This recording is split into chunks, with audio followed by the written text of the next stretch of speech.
2021 இங்கிலாந்துக்கு அகைன்ஸ்டா செகண்ட் டெஸ்ட்ல second innings உங்க யார் யாருக்கு ஞாபகம் இருக்குன்னு தெரியல. எனக்கு ஞாபகம் இருக்கு. ஏன்னா இங்கிலாந்து கூட இப்ப மேட்ச் நடக்குது. அந்த ஒரு நாள் சம்பவம் இப்ப வரைக்கும் நின்று பேசுது. ஒண்ணும் இல்ல, கோலி கிரவுண்டுக்குள்ள போற முன்னாடி அவங்க நரக வேதனை அனுபவிக்கணும் அப்படின்னு சொல்லிட்டு இறங்கினாங்க. ஆனா அதுக்கு முன்னாடி 272 ரன் தான் டார்கெட். Okay, 272 run. ஐயோ இரு 272 ரன் தான் டார்கெட்.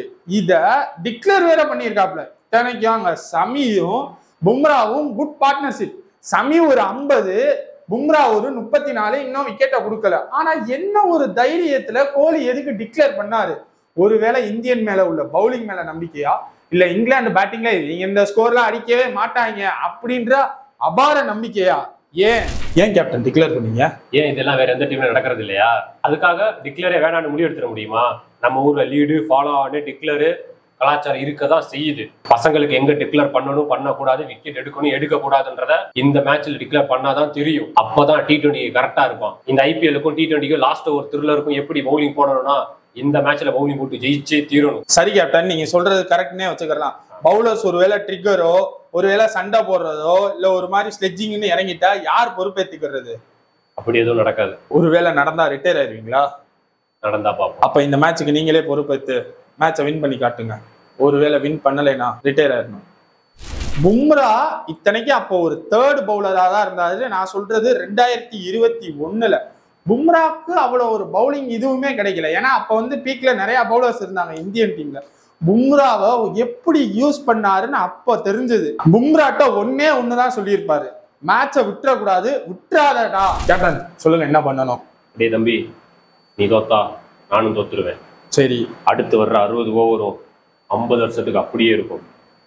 விட்டுறாதடா, நீ என்னனாலும் செஞ்சுக்கோ, பந்தயத்தை மட்டும் விட்டுறாத. இஷாந்த் சர்மா த குரூசியல் பவுலர் ஆஃப் த சீரீஸ்னே சொல்லலாம். ஏன்னா எல்லாருமே நல்ல பவுலிங் தான். ஆனா அந்த மேட்ச்ல இஷாந்த் சர்மாவோட ஸ்பெல்லு சூப்பரா இருந்துச்சு.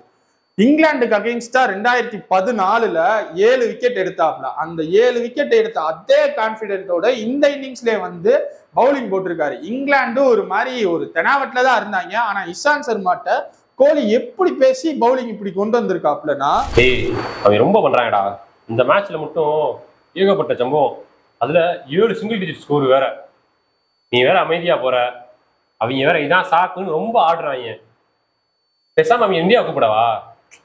இந்தியா வர சொல்லட்டுமா? வேண்டாம், பாலை மட்டும் என்கிட்ட கொடுங்க. களத்துல பாப்பீங்க. கோலிக்கு பவுலிங் ஆப்ஷன்ஸ் நிறைய இருந்துச்சு. சிராஜ், சமி, இஷாந்த் சர்மா, ஜஸ்பிரீத் பும்ரா, ஜடேஜா, இப்படி 5 பவுலர்ஸ் இருக்கல. இவர் எப்படி இதை ரொட்டேட் பண்ண போறாருன்றதுதான் பெரிய ஒரு டெசிஷன் மேக்கிங்கா இருந்துச்சு. அதுவும் போக சமி வந்து பேட்டிங்ல செம 54 ரன் அடிச்சிருக்காப்ல.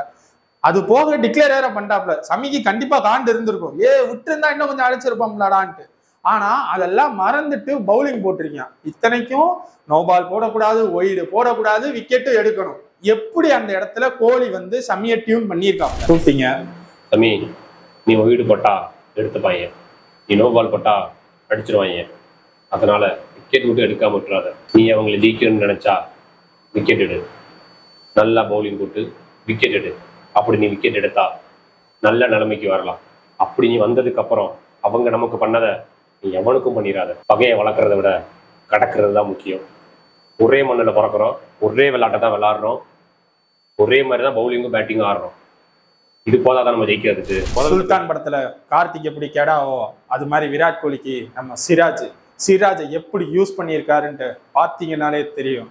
அவங்க 2 பேரை தாண்டி நம்ம உடம்புல உசுறு இருக்கிற வரைக்கும் நம்மளை தாண்டி ஒருத்தனும் பேட்டிங் ஆடக்கூடாது. ஜெய் சுல்தான்.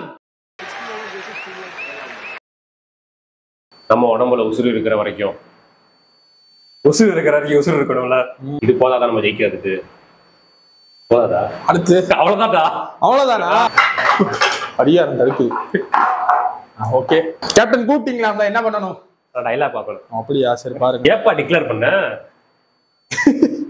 இங்க பாக்கணும்டா, அங்க பாக்க கூடாதா? ஏன் வேற எந்த டீம்லயும் பண்றது இல்லையா? நடந்தது இல்லையா? அதுக்காக டிக்ளேர் வேணாம்னு சொல்லிட முடியுமா? நீயே பண்ணு போ. பண்றா.